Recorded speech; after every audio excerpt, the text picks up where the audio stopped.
지난 2013년 댓글부대 대선 여론공작 수사가 시작되자 박근혜 정부 국정원에서 압수수색에 대비해 심리전단 사무실과 관련 서류들을 모두 새로 만드는 등 조작을 시도한 정황이 포착됐습니다. 직원들의 진술까지 짜맞춘 의혹도 제기돼 남재준 당시 국정원장에 대한 조사가 불가피해 보입니다. 자유한국당이 박근혜 전 대통령과 친박계 핵심 의원들에 대한 출당 절차에 돌입한 가운데 이번엔 서청원 의원이 기자회견을 열고 홍준표 대표를 강력 비판했습니다. 당과 나라를 위해 홍준표 대표 체제를 종식되어야 합니다.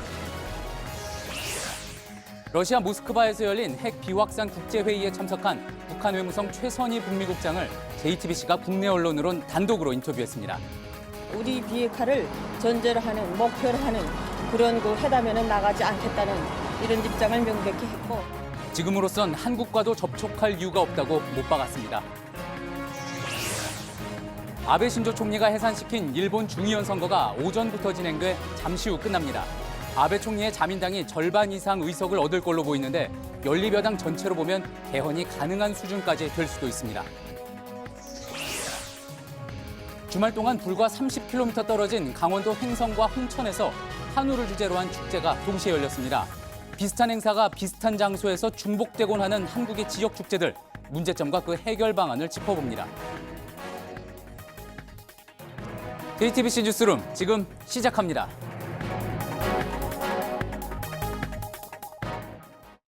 수소, 우주의 75%. 그 무한한 수소로 자동차를 달리게 하다. 현대자동차. 오늘 첫 소식은 국정원 대선 개입 사건과 관련한 단독 보도들로 시작하겠습니다. 박근혜 정부 초기 댓글 부대의 대선 개입 의혹에 대해 검찰 수사가 시작되자 당시 국정원에서 이에 대비해 심리전단 사무실부터 관련 서류까지 아예 새로 만들었던 것으로 드러났습니다. 댓글 활동이 선거에 영향을 줄 목적이 아니라 대북 심리전의 일환인 것처럼 컴퓨터 자료와 문서를 꾸몄습니다. 2013년 검찰이 압수수색을 통해 확보한 증거물들은 한마디로 가짜였던 겁니다. 이 같은 사실은 최근 국정원 적폐청산 TF가 뒤늦게 메인 서버를 확인하는 과정에서 파악됐습니다. 당시 남재준 국정원장은 안보를 이유로 메인 서버의 압수수색을 거부한 바 있습니다. 진상규명을 4년 이상 늦춘 책임 등에 대해 남 전 원장에 대한 검찰 수사가 이뤄질 것으로 보입니다. 먼저 심수미 기자입니다. 2013년 4월 30일 검찰 댓글 수사팀이 국정원 심리전단 사무실을 압수수색했습니다. 남재준 당시 국정원장이 국가안보 문제를 들어 메인 서버 압수수색을 거부하면서 검찰은 이날 심리전단 관련 자료만 겨우 확보했습니다. 그런데 이날 검찰이 갖고 나온 자료들도 국정원이 가짜로 만들었던 것으로 조사됐습니다. 사정당국에 따르면 국정원은 검찰 수사가 본격화되던 2013년 초 비어있던 사무실 2곳에 컴퓨터 등 집기류를 채우고 마치 심리전단 직원들이 써온 것처럼 꾸몄습니다. 대선이 치러졌던 2012년의 회의록과 업무보고 문건 등도 이때 한꺼번에 조작해 만들어서 캐비넷에 넣어둔 것으로 파악됐습니다. 당시 대북 사이버 활동을 대대적으로 전개했던 것처럼 꾸민 겁니다. 그동안 국정원은 원세훈 전 원장의 검찰 수사와 재판 과정 내내 대선용 댓글 조작이 아니라 정상적인 대북 심리전의 일환이었다는 주장을 펴왔습니다. 하지만 국정원이 근거로 내세웠던 자료들은 마치 영화처럼 조작된 세트장에 놓여 있던 소품에 불과했던 정황이 드러났습니다. JTBC 심수희입니다. 박근혜 정부 당시 국정원은 실물 증거만 조작한 게 아니라 직원들의 진술까지 일관되게 짜맞춘 정황도 포착이 됐습니다. 변호인의 법률 자문을 토대로 고위 간부진과 실무 직원들까지 가리지 않고 검찰 수사와 재판에 대한 대응을 조직적으로 준비했던 겁니다. 박민규 기자입니다. 2013년 초 국정원은 이른바 현안 TF를 꾸렸습니다. 국정원 내 고위 간부들과 2012년 댓글 활동을 담당했던 실무 직원들이 각각 별도 팀으로 나눠졌습니다. 간부팀은 국내 정보 분석과 수집을 담당하던 서천호 당시 2차장을 중심으로 7, 8국장과 감찰실장, 법률보좌관 등이 포함됐습니다. 실무진팀은 심리전단의 팀장급 직원들과 보좌관실, 기조실 내 변호사 등으로 구성됐습니다. 당시 현안 TF에 속했던 관계자는 검찰 수사에 대비해 어떤 서류를 조작하고 심리전단의 활동 내용 범위도 어떻게 진술할지 논의했다고 말한 것으로 전해집니다. 이런 작업은 모두 남재준 전 국정원장 아래에서 이루어졌습니다. 국정원이 사법제도를 부정했을 뿐더러 민주주의의 위협인 적이 될 수 있다는 여실한 증거라고 보여집니다. 남재준 전 국정원장에 대한 철저한 수사가 필요하다고 보여집니다. 특히 2013년 당시 박근혜 정부와 남 전 원장이 앞선 정부 국정원의 범법 행위를 왜 숨겨줬는지에 대한 의문도 커지고 있습니다. JTBC 박민규입니다. 최순실 국정농단 사건 이후 박근혜 정부 당시엔 이해할 수 없었던 각종 사업들이 왜 추진됐는지 그 배경이 드러난 바 있습니다. 그중 하나가 최순실의 측근인 차인택 씨가 기획했던 늘품체조였습니다. 박 전 대통령이 카메라 앞에서 직접 따라하기도 하면서 상당히 미뤄졌다는 심증만 있었는데 이번에 청와대가 적극적으로 나서 지원했다는 내용이 문서로 확인됐습니다. 이희정 기자의 단독 보도입니다. 2015년 4월 교육문화수석실이 작성한 늘품체조 관련 보고서입니다. 늘품체조가 국민체조로 지정된 후 당시 박근혜 청와대가 보급과 지원에 적극 개입한 정황이 담겼습니다. 2014년 12월까지 전문가 TF를 통해 체조 동작과 음악을 수정 보완하도록 하는데 음악은 템포와 비트를 조정하고 동작도 재구성하라고 지시합니다. 원래 총 3분 동안 21개의 동작이 있었지만 지시 이후 실제 18개로 축소됐습니다. 청와대는 체조 보급을 위해 소비자 면접 조사와 온라인 조사를 챙기는가 하면 청와대 스스로 늘품체조 보급에 문제가 있다는 걸 이미 파악하고 있었던 걸로도 나타났습니다. 2014년 2억 원을 들여 개발한 코리아 체조를 밀어내고 늘품체조를 보급하는 걸 야당이 문제 삼을 수 있으니 대응이 필요하다는 점을 강조해 놓은 겁니다. 4월 말에는 VIP 보고 후 늘품체조 발표회와 강습, 캠페인을 보급 추진한다고 돼 있습니다. 대통령까지 직접 나선 늘품체조는 나라 돈 수억 원만 낭비한 채 최순실발 국정농단의 상징적인 사례로만 남게 됐습니다. JTBC 이희정입니다. 박근혜 전 대통령과 친박계 핵심 의원들에 대한 출당 여부를 놓고 자유한국당 내부 갈등이 점점 커지고 있습니다. 최경환 의원에 이어 친박계 맏형격인 서청원 의원도 홍준표 대표 퇴진을 요구하며 정면 반발했습니다. 내일 미국 출장길에 오르는 홍준표 대표는 노정객답게 의연하게 당을 떠나라며 서 의원에게 맞대응했습니다. 류정화 기자입니다. 자유한국당 서청원 의원이 당의 위기의 원인은 홍준표 대표에게 있다며 대표직 사퇴를 요구했습니다. 향후 홍 대표 퇴진을 위해서 1차적으로 당내외 법적 절차를 강구해 나아갑니다. 자신에 대해 자진 탈당을 권유하자 정면 대응에 나선 겁니다. 서 의원은 홍 대표의 아킬레스건인 성완종 리스트 사건을 꺼내들며 대법원 판결을 남겨둔 홍 대표를 압박했습니다. 고 성완종 의원 관련 사건 검찰 수사 과정에서 홍 대표가 나에게 협조를 요청한 일이 있습니다. 막말을 일삼는 홍 대표에게 보수의 품격과 도덕성을 요구하는 건 사치라는 인신공격성 발언도 했습니다. 홍 대표는 즉각 입장을 밝혔습니다. 본인은 성완종 리스트 사건의 피해자라며 관련 녹취록이 있다면 공개해서 판단을 받자고 말했습니다. 폐수를 깨끗한 물과 같이 둘 수는 없다면서 노정객답게 의연하게 책임지고 당을 떠나라고도 요구했습니다. 박 전 대통령 등에 대한 출당 징계안을 놓고 친박계가 정면 반발하고 나서면서 한국당 당내 갈등은 최고조로 치닫고 있습니다. JTBC 유정화입니다. 예, 보신 것처럼 친박계 핵심인 서청원 의원이 홍준표 대표 사퇴를 요구하면서 자유한국당의 갈등 수위가 최고조에 달한 모습입니다. 제1야당의 앞날이 어떻게 될지 정치부 김혜미 기자와 함께 짚어보겠습니다.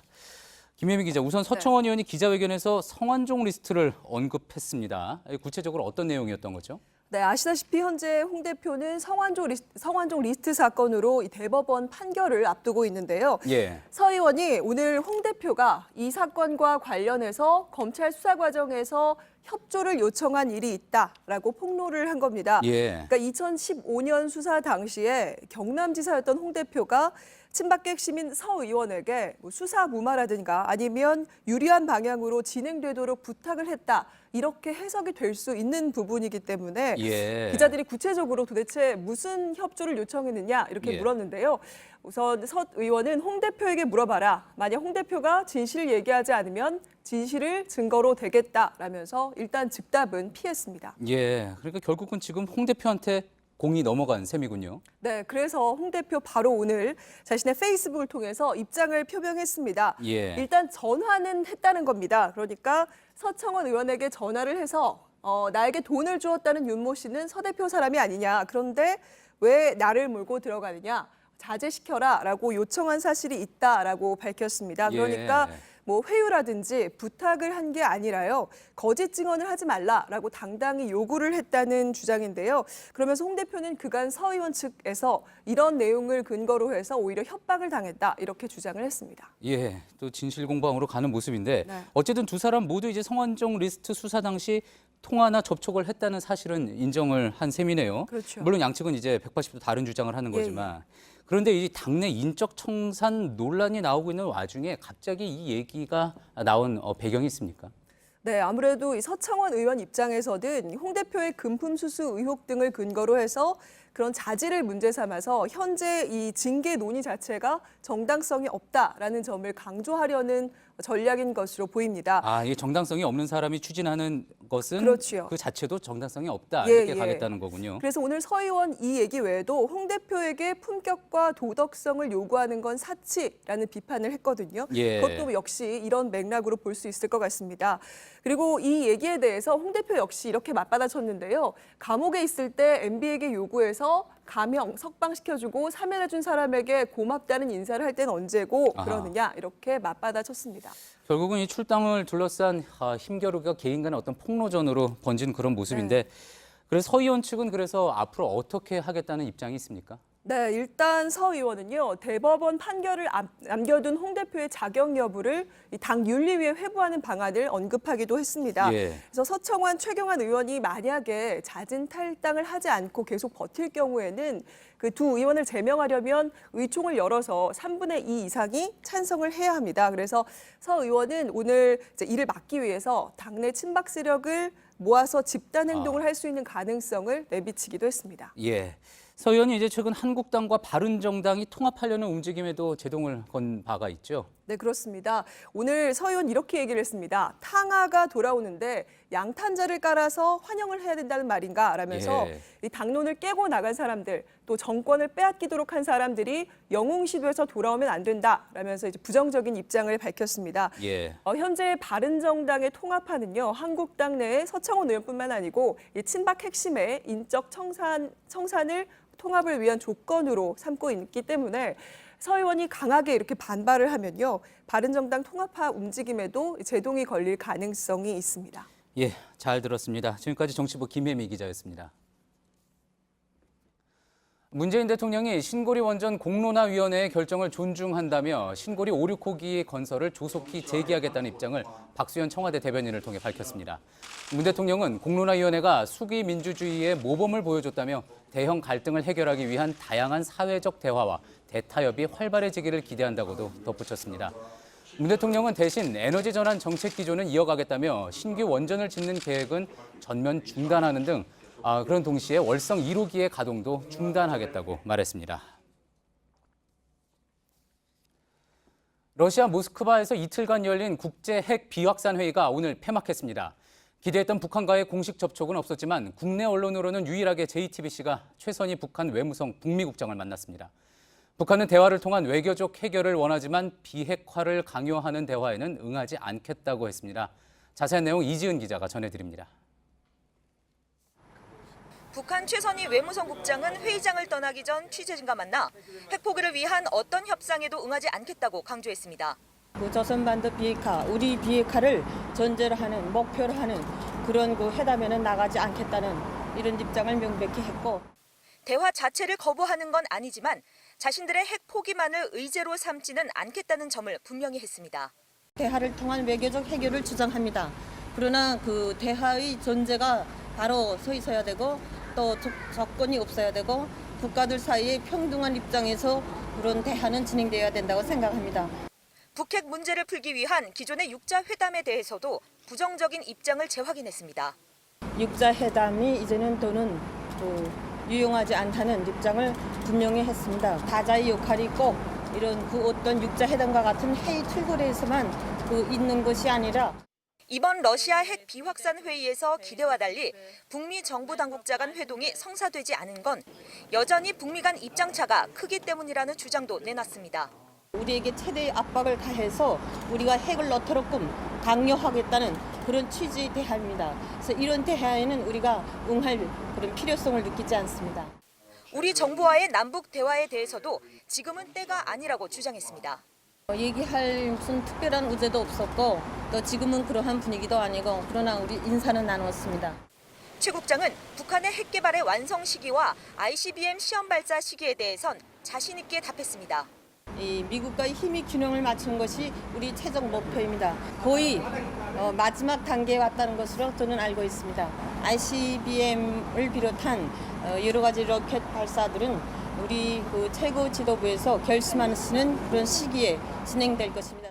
이 같은 북한의 태도는 대륙간 탄도미사일인 ICBM의 대기권 재진입 기술 확보와 핵탄두의 소형화 등 핵무기 능력을 완성한 뒤에 본격적으로 대화에 나서겠다는 의도로 풀이됩니다. 모스크바에서 JTBC 이지은입니다. 지미 카터 전 미국 대통령은 트럼프 대통령과 김정은 북한 위원장이 서로 거친 언사를 하며 조성한 현재의 긴장 상황이 두렵다며 다시 한번 북한을 방문하겠다는 의사를 밝혔습니다. 카터 전 대통령은 뉴욕타임스와의 인터뷰에서 미국이 북핵 해결을 위해 중국의 역할을 과대평가하고 있다고도 말했습니다.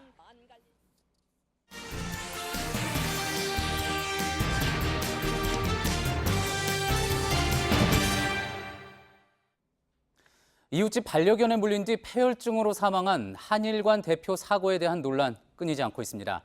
이번 기회를 계기로 반려동물에 대한 관련 법규를 재정비해야 한다는 지적도 커지고 있습니다. 오늘의 이슈 체크, 먼저 김필준 기자의 보도입니다. 오늘 오전 배우 한고은 씨가 자신의 인스타그램에 남긴 글입니다. 한 씨는 날이 좋아 산책을 하려고 해도 사람들이 개줄을 짧게 잡으라고 한다며 견주들은 고개도 못 들고 죄송하다는 말만 한다고 밝혔습니다. 한일관 대표 사망 사고와 관련해 목줄을 안 하고 다니는 견주도 문제이지만 반려견 안락사를 말하는 사람들의 인식도 바뀌어야 한다고 언급합니다. 한 씨는 해당 글에 대한 논란이 커지자 이를 삭제하고 다시 사과문을 올렸습니다. 어제 자신의 소셜미디어에 공개 사과한 견주 최시원 씨 가족에 대한 논란도 이어졌습니다. 최 씨 개가 과거에도 사람을 물었다는 정황과 함께 목줄을 하지 않은 사진까지 인터넷에 올라오면서 비난 여론이 커진 겁니다. 관련 법규를 정비해야 한다는 지적도 커지고 있습니다. 지난 8월 인천에 사는 정모 씨는 산책을 하던 중 인근 공장 관계자가 목줄 없이 풀어 기르던 대형견에게 물렸습니다. 두 차례 수술해도 손목이 아직 제대로 접히지 않고 어깨도 마비된 상태입니다. 뼈가 부서져갖고 가루가 생겼다 그러더라고요. 멀리 났다가 이거를 씻어내는 수술을 했어요. 여기 째고 세 군데인가 그럴 거라. 동물을 데리고 외출을 할 때는 목줄 등 안전 조치를 하도록 돼 있지만 지키지 않아도 단속에 걸리는 경우는 드뭅니다. 전문가들은 반려동물을 기르는 개개인이 일정 수준의 지식과 매너를 갖추는 게 우선이라고 조언합니다. JTBC 김필주입니다. 1991년 영국에서 6살짜리 소녀가 공원에서 놀다가 개에 물려 치명상을 입는 일이 발생합니다. 이후 반려견 관련 기준이 엄격해져서 공공장소에서는 어떤 개든지 목걸이, 목줄이 의무화되고 또 핏불 테리어 같은 맹견은 허가 없이는 키울 수가 없게 됩니다. 독일도 마찬가지여서 목줄 없이 개를 풀어놓으면 5,000유로, 우리 돈으로 670만 원 가까이 벌금을 내야 하고 또 미국에서도 주마다 조금씩은 다르지만 고액의 벌금과 또 일부에서는 실형을 내리기도 합니다. 지금 청와대 청원 사이트에는 맹견뿐 아니라 모든 개에 외출 시 목줄과 입마개를 씌우고 또 과태료를 올리는 등 선진국 수준으로 기준을 강화해야 한다는 목소리가 높습니다. 하지만 일부 견주들 사이에서는 너무한 거 아니냐는 볼멘 소리도 나오고 있죠. 그런데 커지는 반려견 시장에 비해서 그 문화가 따라가지 못하는 이 근본적인 문제를 생각해봐야 한다고 전문가들은 또 지적합니다. 그래서 애견인들에게는 이런 부분을 강조합니다. 밖에 나갔을 때 대소변을 잘 치운다든지, 그리고 밖에 나갈 때는 항상 목줄을 맨다든지, 강아지를 싫어하시는 분들한테 문제점이 발생되는 것을 최소한에 줄여나갈 수 있는 하나의 매너 교육, 에티켓이 중요하거든요. 또 개를 키우지 않는 사람들에게 하는 이런 당부도 귀 기울여 들어볼 만합니다. 이쁘다고 해서 무조건 만지게 되면 그 반려견은 어떤 낯선 사람을 공격할 수 있는 이런 나쁜 습관이 들 수 있거든요. 반려견을 처음에 만났을 때도 싫어하시는 분들은 무서워하거나 도망간다든가 이런 걸 하지 말고요. 그냥 자연스럽게 지나가 주시면 저는 많이 줄어들 거라고 봅니다. 예, 오늘의 이슈 체크였습니다. 네, 다음 소식입니다. 어제 경기도 구리시에서 한 차량이 신호 대기하던 차를 뒤에서 들이받았습니다. 이 사고로 차에 타고 있던 엄마와 딸이 함께 숨졌습니다. 경찰은 운전자가 과속하다가 방향을 바꾸지 못한 것으로 보고 있습니다. 서효정 기자입니다. 경기 구리시의 한 삼거리에서 차량들이 좌회전 신호대기를 하고 있습니다. 갑자기 어디선가 다른 차량이 빠른 속도로 달려오더니 10m 거리를 날아 멈춰있던 차를 그대로 들이받습니다. 승용차는 공중에서 한 바퀴 회전한 뒤 앞 건물 벽에 거꾸로 부딪히고서야 멈췄습니다. 이 차는 보니까 뭐 끽소리도 없고 완전히 그냥 종이장처럼 이렇게 그냥 구겨졌어. 그래서 난 무서워서 못 봤어. 애가 있다고 그래서 사람들이 이제 쳐다보고 했는데 애는 조금 움직이는 숨 쉬는 거 같다 그러는데 엄마는 이제 아예 그냥. 사고가 난 현장입니다. 여기 보시면 수레가 종이장처럼 구겨져 있고 화분들도 쓰러지고 부서졌습니다. 화원 벽은 움푹 패여서 어제 사고의 여파가 얼마나 컸는지를 보여줍니다. 30대 여성 운전자 이 씨는 그 자리에서 숨졌고 4살 딸은 병원으로 옮겨진 뒤 사망했습니다. 사고를 낸 62살 김모 씨는 병원으로 옮겨졌고 생명엔 지장이 없는 것으로 알려졌습니다. 경찰은 사고 차량 운전자 김 씨가 과속을 했던 것으로 보고 있습니다. 빠른 속도로 달려오다가 미처 방향을 바꾸지 못해 공사구역 흙더미 위에 올라탔고 이를 발판 삼아 공중으로 붕 떴다는 설명입니다. 사고 현장은 상습 과속 구간이지만 과속을 단속하는 카메라는 없었습니다. 제가 여기서 한 20년 살았는데 수도 없이 사고가 나요. 경찰도 맨날 우리 집에서 텔레비 봐요. 텔레비도 한 대 안 달아놔요. 과속 카메라 하나만 진작 달아놨으면 절대 이런 사고가 안 나요. 경찰은 김 씨를 교통사고특례법 위반 혐의로 입건했습니다. JTBC 서효정입니다. 네, 그런데 경찰의 대응엔 문제가 있었습니다. 저희 취재진은 현장을 취재하다가 숨진 모녀가 탔던 차에 블랙박스를 발견했습니다. 이걸 경찰에 전달했더니 현장을 제대로 살피지 않았다고 시인했습니다. 오선민 기자입니다. 어제 사고가 있었던 화원 앞입니다. 화원 앞에 세워둔 화분은 널브러졌고 사고 차량에서 떨어진 부품과 잔해들이 어지럽게 흩어져 있습니다. 그런데 그 사이로 검은 물체가 보입니다. 사고로 숨진 이모 씨의 차에 달려있던 블랙박스 카메라입니다. 현장 취재 20여 분 만에 화원 앞에 떨어져 있던 블랙박스를 어렵지 않게 찾을 수 있었습니다. 오늘 오전에도 경찰은 현장을 다녀갔지만 블랙박스를 그대로 둔 채 떠났습니다. 앞서 경찰은 취재진에게 차량에 블랙박스는 없다고 밝혔습니다. 그 차량에 있었던 블랙박스는 없다고요? 차량에 있었던 블랙박스, 두 차량 모두 블랙박스가 없어요? 예. 원래 안 달린 차량이었어요? 예. 취재진이 블랙박스를 발견했다고 연락을 하자 곧이어 경찰 관계자가 블랙박스를 수거하러 왔습니다. 사고기 때문에 좀 너무 긴장해서 찾다 보니까 경황이 없다고 잊지 못하게 중요한 걸 놓칠 수 있습니다. 경찰이 사고 원인을 규명할 핵심 증거물 습득에 소홀했던 것 아니냐는 지적이 나옵니다. JTBC 오선민입니다. 경북 칠곡에선 5살 아이의 시신이 백골 상태로 발견됐습니다. 범인은 아이 아버지의 직장 후배였습니다. 지적 능력이 떨어지는 선배에게 접근해 아이를 보육원에 맡겨주겠다며 데려가선 숨지게 했습니다. 그러고도 죽은 아이의 보육비는 꼬박꼬박 받아 챙겼습니다. 조민중 기자입니다. 경찰이 다리 밑에서 땅을 파며 수색합니다. 몇 시간의 수색 끝에 백골 상태의 시신이 발견됐습니다. 5살 박모군의 시신입니다. 경찰은 지난 17일 박군 아버지의 직장 후배인 29살 안모 씨를 박군 살인 혐의로 체포했습니다. 안 씨가 경찰에 추궁해 결국 시신을 유기한 장소를 자백한 겁니다. 안 씨는 1년 전 지적 능력이 떨어지는 박군 아버지에게 애 키우기 힘들 테니 보육원에 맡겨주겠다며 박군을 데려갔습니다. 안 씨는 박군을 한 모텔에 가둬놓고 출퇴근했는데 2, 3일 만에 갑자기 숨졌다며 살인 혐의는 부인하고 있습니다.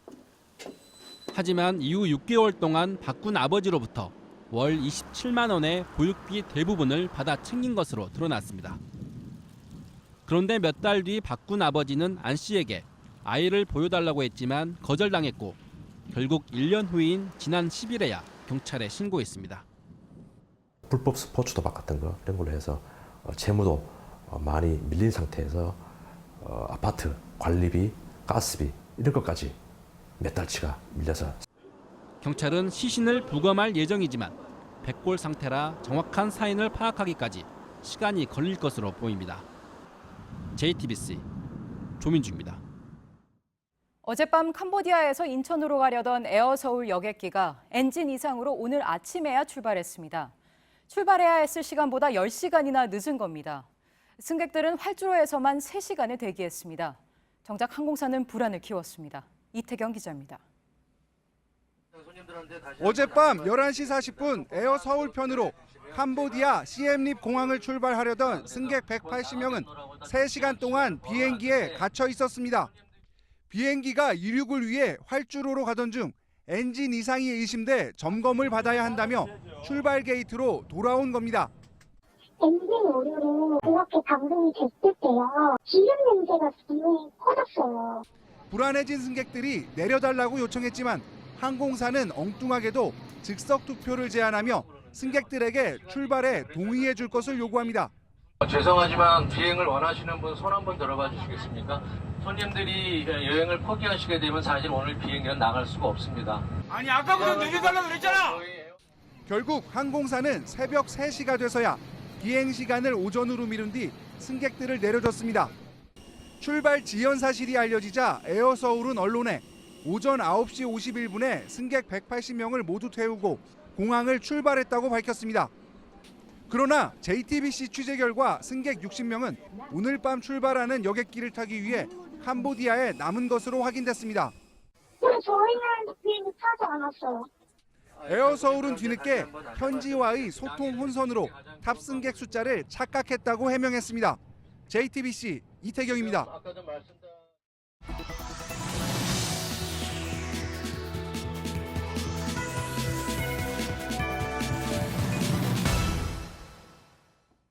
중학생 딸 친구를 유인해 살해했던 이영학 씨가 범행에 사용한 약은 수면 유도제 졸피뎀입니다. 약효가 강하고 부작용 우려가 있어 전문의 처방이 있어야 구할 수 있습니다. 네, 그런데 졸피뎀 유통량은 매년 늘고 소셜미디어에서도 불법 유통되고 있습니다. 특히 성범죄에 쓰인 약물 5건 중 1건은 졸피뎀이었습니다. 김지아 기자가 그 실태를 알아봤습니다. 졸피뎀을 판매한다고 광고 중인 소셜미디어 계정입니다. 구매를 문의하자 가격을 안내하고 다른 제품도 추천합니다. 처방전도 확인 절차도 없이 쉽게 거래가 이루어지고 있는 겁니다. 어금니 아빠 이영학 씨도 졸피뎀을 딸 친구에게 먹여 정신을 잃게 만든 뒤 살해하고 시신을 유기했습니다.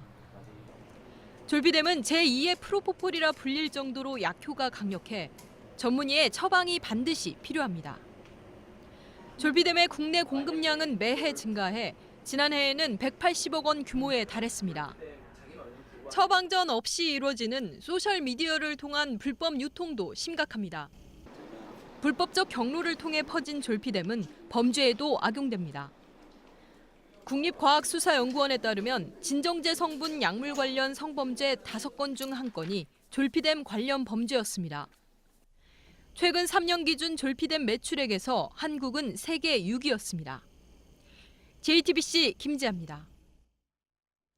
졸피뎀 오남용으로 관련 범죄가 들면서 경찰의 수사 기법도 바뀌고 있습니다. 머리카락 한 올, 피 한 방울로도 졸피뎀을 썼는지 알 수 있을 정도입니다. 최승기 기자가 국립과학수사연구원에 가봤습니다. 국가수연구원이 부검 혈액을 시험관으로 조심스럽게 옮깁니다. 특수약물을 추가한 뒤 원심 분리기에 넣습니다. 혈구나 단백질 같은 물질은 밑으로, 약동물 성분은 위로 나뉩니다. 마지막 정제 과정을 거치면 약동물 성분을 얻게 됩니다. 이영학 사건 피해자의 혈액 속 졸피뎀 역시 이런 과정을 거쳐 확인됐습니다. 일단 요거를 보면은 혈액에 졸피뎀이 있다 없다 이걸 확인할 수 있어요. 소변과 모발 검사도 적극 활용됩니다. 모발을 1mm 이하로 작게 잘라 세척합니다. 특수약물로 마약 성분만 추출해냅니다. 필로폰과 졸피뎀, 프로포폴 등 100여 가지의 마약 및 향정신성 의약품 성분을 검출해낼 수 있습니다. 메스암페타민이 제일 많이 검출되는 것 중에 하나고요. 그다음에 성폭행건 같은 데에서 졸피뎀이라고 하는 거. 올해 상반기 마약류 사범은 5,115명으로 지난해보다 10.6%포인트 증가했습니다. 인터넷을 통해서 구하기도 쉬워요, 예전보다. 그러니까 국제택배를 통해서 사기도 하고. 그러나 연간 3만 개의 시료를 분석해야 하는 국과수의 관련 인원은 40명에 불과한 실정입니다. JTBC 최승기입니다. JTBC와 중앙일보가 공동 주최하는 위하자 나눔 장터가 오늘 열렸습니다. 올해는 대통령 기념시계 1호 이니시계가 가장 큰 관심이었습니다. 결국 420만 원에 낙찰됐습니다. 이번 행사의 수익금은 어려운 이웃을 돕는 데 쓰일 예정입니다. 이수정 기자입니다. 서울 광화문 광장이 커다란 장터로 변했습니다. 소중히 여기던 물건을 장터에 내놓은 어린이도 싼 값에 선물을 산 할아버지도 신이 납니다. 하이라이트는 명사 기증품 경매, 그중에서도 문재인 대통령 친필 사인이 들어간 이니시계 1호 세트였습니다. 지난 8월 시제품으로 처음 나온 것을 임종석 대통령 비서실장이 보관해오다 기증한 겁니다. 400만 원이 나왔습니다. 자, 420만 원 계십니까? 420만 원 나왔습니다. 잠시 고민하던 한 남성이 손을 번쩍 듭니다. 낙찰을 포기한 경쟁자는 아쉬운 듯 미소를 짓고 주변에선 탄성과 박수가 쏟아져 나옵니다. 내가 갖고 싶어서. 1호 안에 1호 그러니까 뭐든지 호스트가 최고 아니야. 연예인들의 소장품은 올해도 인기였습니다. JTBC 드라마 품이 있는 그녀의 주인공 김희선 씨는 따로 코너를 차릴 정도로 많은 물건을 내놨고 인기 아이돌 강다니엘의 사인이 담긴 모자는 240만 원에 팔렸습니다. 지역 장터도 성황을 이뤘습니다. 송상현 광장에서 열린 부산 장터에는 10만 명이 참여했고 대구 국채보상운동 기념공원에는 5만 명, 대전 보라매 공원에도 3만 명이 운집했습니다. 바람이 다소 강하게 불었지만 나눔의 열기는 오히려 뜨거웠습니다. 오늘 장터에서 모인 수익 1억 2천여만 원은 전액 형편이 어려운 청소년들과 불우이웃을 돕는 데 쓰일 예정입니다. JTBC 이수정입니다. 네, 나들이 하기 좋은 계절이라 지역 축제가 많습니다. 기대하고 가지만 내용은 매한가지입니다. 겹치는 축제들에 사람들이 분산되니 예산 낭비라는 지적이 나옵니다. 조승현 기자입니다. 강원도 횡성 섬강변에 300여 개 부스가 촘촘히 늘어섰습니다. 횡성 한우의 모든 것을 한자리에서 경험할 수 있는 횡성 한우축제가 지난 19일 개막됐습니다. 그중에서도 방문객이 직접 이렇게 원하는 소고기를 고른 뒤에 바로 옆에 있는 식당으로 가서 즉석에서 구워 먹을 수 있는 한우 셀프 식당이 축제의 백미입니다. 그런데 불과 30여 킬로미터 떨어진 홍천군에서도 인삼 한우 축제가 열리고 있습니다. 내용이 거의 비슷한 두 축제는 작년도 5일 중 4일이 겹쳤고 재작년엔 기간이 아예 똑같았습니다. 비단 강원도만의 일이 아닙니다. 충북 음성과 증평의 인삼축제, 옥천과 영동의 포도축제 등이 대표적입니다. 얼음낚시나 꽃축제들도 사정은 비슷합니다. 지역 축제의 상당수가 특산물을 소재로 하다 보니 기후가 비슷한 인접 지자체 행사가 내용과 기간이 겹치기 일쑤입니다. 홍천에서 하기 전에는 그쪽을 다녔는데 홍천은 하면서부터는 그쪽을 안 가게 되더라고요. 전문가들은 유사 축제가 예산 낭비도 초래하는 만큼 인접한 지역끼리 공동 개최를 하는 방식을 적극 검토해야 한다고 조언합니다. JTBC 조승현입니다. 지방 소도시만 가도 산부인과가 없는 곳이 꽤 있습니다. 그러니 출산 예정일에 맞춰 미리 큰 도시로 가는 게 다반사입니다. 출산이 당겨져 위급할 땐 소방관들이 구급차 안에서 아이를 받기도 합니다. 윤대열 기자입니다. 한국 남성과 결혼해 귀화한 베트남 여성 김미자 씨는 10월 말쯤 출산할 예정이었습니다. 그런데 2주나 잃은 지난 15일 갑자기 진통이 시작됐습니다. 급히 119를 불렀고 병원으로 가는 구급차 안에서 아이를 출산했습니다. 못 맞췄다고 그래서 조금 놓지. 잘 맞췄다고 그래서 놓지 없어요. 당시 출동을 했던 최종선 이상열 소방관은 경북에서도 가장 깊숙한 오지로 꼽히는 영양군 수비면 지구대 소속입니다. 산모집에서 가장 가까운 산부인과가 있는 안동까지는 차로 1시간 30분을 가야 하기 때문에 출동할 때부터 단단히 준비했습니다. 세팅하면 가면서 애 받을 수도 있다. 애가 나오게 되면은 대출 잡고 보온해가지고 닦여주고 보온해가지고 엄마한테 안겨주고. 올해 근무 20년 차인 최종선 대원은 구급차 안에서 받은 아이만 5명입니다. 10분 정도 있다가 애기 나온다면서 그래가지고 그래 차를 정차하고 그리고 애기를 받았습니다. 평소에도 저희들이 훈련을 매일 하고 있기 때문에 아이 낳을 병원이 없는 시골 마을에선 소방관들이 현대판 산파 노릇을 톡톡히 하고 있습니다. JTBC 윤두열입니다. 네, 오늘 일본에선 중의원 선거가 치러졌습니다. 전쟁 가능한 일본을 만들기 위해 아베 총리가 던진 승부수였죠. 현재로선 집권 자민당의 압승이 예상됩니다. 앞으로 헌법 개정이나 한일 관계에 격변이 있을 텐데 도쿄 연결해 보겠습니다. 윤서령 특파원, 우선 출구조사 결과 나왔습니까? 네, 조금 전인 오후 8시까지 투표가 진행이 됐는데요. 출구 조사가 NHK 방송 등 각종 방송사들에서 나왔습니다. 자민당이 최소 253석에서 최대 300석이 확보하는 것으로 조사가 됐습니다. 전체 465석 가운데 절대 과반수인 233석을 웃도는 수치입니다. 반아베를 내세웠던 입헌민주당이 44석에서 최대 67석이 예상돼 제1야당이 될 것으로 전망이 됐습니다. 반면 고이케 유리코 도지사가 이끄는 희망의 당은 초반에 선전했던 것과 달리 38석에서 59석이 예상이 됐습니다. 현재 연립 여당인 공명당이 27석에서 최대 36석을 확보해 여당은 300석이 넘는 안정적인 의석을 확보하는 것으로 나타났습니다. 이번 출구조사 결과를 바탕으로 볼 때 이번 총선은 자민당의 압승이 예상이 됩니다.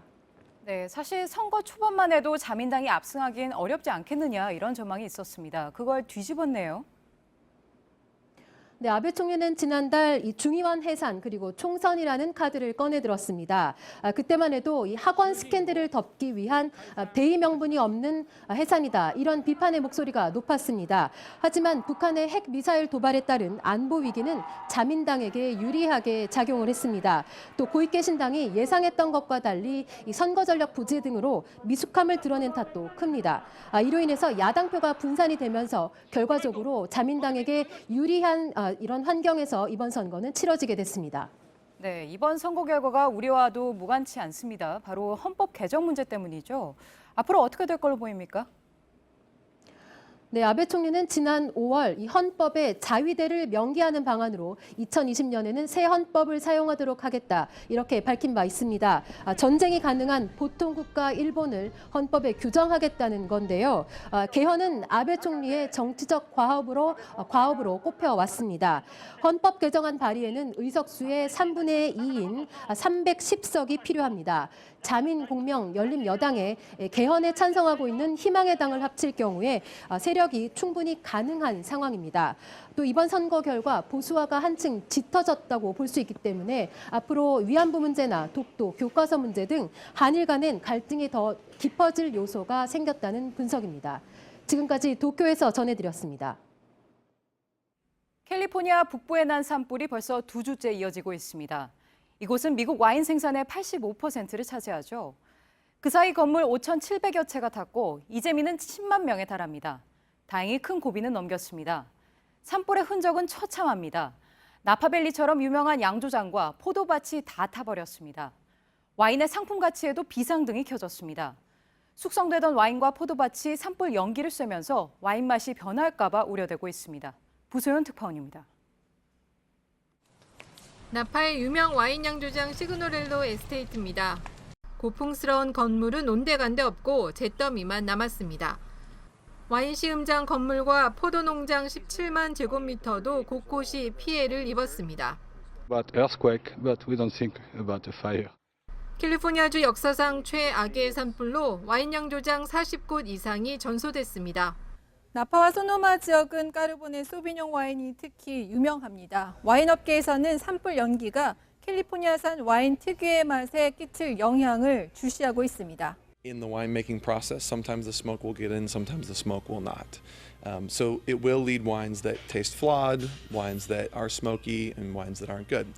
That being said, 용케 불길을 피해서도 문제는 남습니다. 열기로 숙성 중이던 와인이 끓어 맛이 변할 수 있습니다.